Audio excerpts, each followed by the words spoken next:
Hi viewers, welcome back to my channel అండి. ఇది story time. ఒక ఊరిలో ఒక ఫ్యామిలీ ఉంది. ఫ్యామిలీలో ఒక తండ్రి ఒక కొడుకు గురించి చెప్తున్నాను ఇప్పుడు.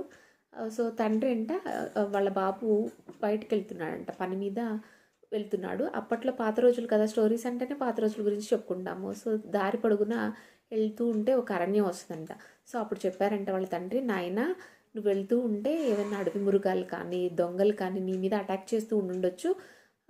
నీ సేఫ్టీ కోసం నువ్వు ఒక స్టిక్ని కానీ లేదంటే ఏదన్నా వస్తువుని తీసుకువెళ్ళు, అవి దాడి చేసినప్పుడు వాటి మీద తిరిగి దాడి చేయడానికి అని చెప్పినప్పుడు కొడుకు విర్రవీగుతూ, నువ్వేం నాకు చెప్పనవసరం లేదు, అవి వచ్చినప్పుడు ఏం చేయాలో నాకు తెలుసులే అనుకుంటూ వెళ్ళిపోయాడంట.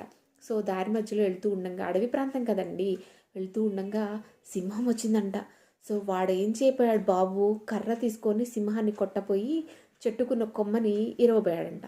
అంతలోకి సింహం ఆగుతుందా అండి, మీద పడేసి రక్కేసి తినేసిందంట. సో దీన్ని బట్టి నీతేంటి, పెద్దలు చెప్తే వినాలి, పెద్దల మాట చద్దన్నం మూట.